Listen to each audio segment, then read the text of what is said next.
Salam. Beberapa waktu yang lalu saya mengangkat Abah Aos yang merupakan tokoh eh, Tarekat Qadiriyah Naksabandiyah, dan beliau ya menjadi bahan pembicaraan di pentas nasional karena beliau mengangkat Anies Baswedan menjadi Imam Mahdi dan Rocky Gerung menjadi Rasulullah, menjadi utusan Allah. Nah, tentunya ini menjadi bahan gunjingan ya di mana-mana. Ya karena ya kita tahu ya Imam Mahdi itu diangkat oleh Allah Subhanahu wa taala. Yang menunjuk Imam Mahdi itu Allah Subhanahu wa taala. Itu sudah kehendak Allah. Nanti di akhir zaman menjelang kiamat ada dari keturunan Rasulullah ya yang merupakan zuriat Rasulullah itu akan memimpin dunia. Dan di masa beliaulah itu terjadi kemakmuran, sampai-sampai orang ingin membayar zakat saja susah itu karena makmur semua dan sudah dihancurkan kezoliman. Nah, itu yang diyakini oleh umat Islam berdasarkan hadis-hadis yang begitu banyak riwayatnya sehingga tidak mungkin para sahabat berbohong. Jadi artinya keyakinan tentang Imam Mahdi ini betul-betul valid, betul-betul benar ajaran Islam.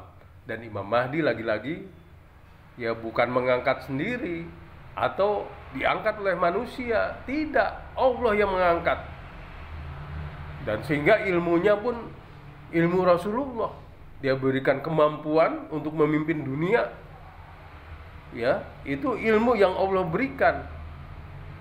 Ya, ilmu Rasulullah diberikan kepada Imam Mahdi. Nah, ini jadi Imam Mahdi itu yang mengangkat Allah Subhanahu wa taala. Nah, begitu juga Rasulullah, utusan Allah yang mengangkat Allah. Disebutkan bahwa 140.000 Allah mengutus nabi-nabi, ada 313 rasul. Yang ada di dalam Al-Quran diceritakan 25. Yang termasuk yang besar-besar ada 5, yakni Nabi Nuh, Nabi Ibrahim, Nabi Musa, Nabi Isa, dan Nabi Muhammad SAW. Ya, 5 besar ini. Jadi yang mengangkat Rasul itu adalah Allah Subhanahu wa taala. Jadi bukan manusia. Maka kalau Abah Aos dari pesantren Suralaya ini ya mengangkat Anies Baswedan menjadi Imam Mahdi dan Rocky Gerung adalah utusan Allah, ini berarti Abah Aos coba-coba jadi Tuhan. Jadi mencoba dirinya itu menjadi Tuhan. Wewenang Tuhan ingin diambil, maka akibatnya ya kita dengar ya, terakhir beritanya adalah beliau dipecat ya di pesantren Suralaya oleh pengurus pesantren. Beliau dipecat itu. Jadi tidak boleh lagi menyebut dirinya adalah Syekh dari Suralaya. Tidak boleh membawa-bawa nama pesantren Suralaya. Itulah akibatnya. Di dunia akibatnya dipecat. Belum lagi malu seluruh Indonesia ya membicarakan beliau, ya menganggap gendeng, menganggap error. Apalagi wahaboy yang memang gak percaya dengan tarekat. Yang pasti ya mengecam sebagai sesat. Saudara,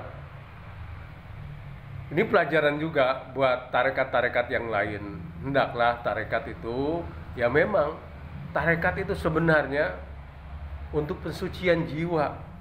Dia menjauhkan diri dari politik. Tarekat-tarekat itu umumnya dia menjaga jarak dengan politik, karena memang tarekat-tarekat itu seperti juga rumah sakit. Ya, banyak manusia yang sakit. Nah, biasanya harus berobat ke rumah sakit. Nah, begitu juga manusia-manusia yang sedang sakit, terutama hatinya yang sakit itu, di antara tempat yang bagus untuk berobat atau menjadi puskesmasnya, menjadi rumah sakitnya adalah tarekat. Dari tarekat itulah nanti dibimbing bagaimana mengobati hati yang sakit itu.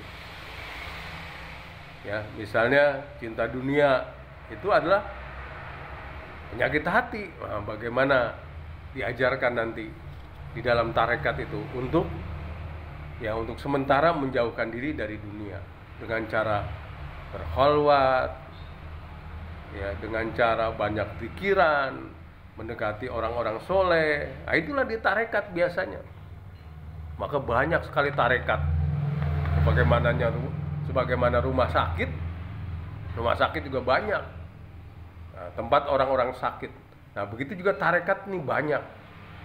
Ya, karena jumlah manusia yang banyak adalah dalam konteks Indonesia ini 270 juta, sehingga banyak yang sakit hatinya, maka ya datang ke tarekat-tarekat. Ya, maka itulah pelajaran buat pengurus-pengurus tarekat nih. Jaga jarak dengan politik. Udah, tugas kalian adalah seperti rumah sakit, mengobati orang-orang, bersihkan diri. Nah, nanti diharapkan nanti kalau penyakitnya sudah hilang, udah berikan kebebasan mereka kembali ke masyarakat, termasuk yang ingin ada misalnya mau berpolitik, ya berpolitik. Saya tidak anti politik, bahkan saya meyakini politik itu penting. Tapi lagi-lagi ya buat politik itu menjadi indah. Politik itu menjadi sesuatu yang bermanfaat, terutama kaitannya politik itu. Al-hikmatu dolatul mu'min. Hikmah itu seperti barang orang Islam yang hilang, di mana saja dia temukan hendaklah diambil. Saya setuju dengan Ahok yang pernah mengatakan, saya bisa menyumbang ribuan orang, tapi nggak mungkin saya bisa menyumbang ratusan ribu orang. Maka saya harus berpolitik. Maka saya harus jadi penguasa. Dengan menjadi penguasa, ya tentu menentukan kebijakan, sehingga bisa bikin anggaran-anggaran yang bisa membantu orang-orang miskin. Jadi intinya berpolitik adalah bagaimana kita bisa membantu orang miskin. Kalau dari uang kita sendiri, walaupun kita orang kaya, paling beberapa ratusan atau ribuan, tapi untuk rakyat Indonesia yang banyak yang masih miskin ini, memang kekuasaan harus dipegang. Nah, ini buat penguasa-penguasa atau calon-calon penguasa, capres-capres, ingat, Anda ya berkuasa itu untuk bagaimana membantu orang-orang miskin. Bukan untuk memperkaya diri kalian, tapi membantu orang-orang miskin agar mereka ya menjadi sejahtera. Salam.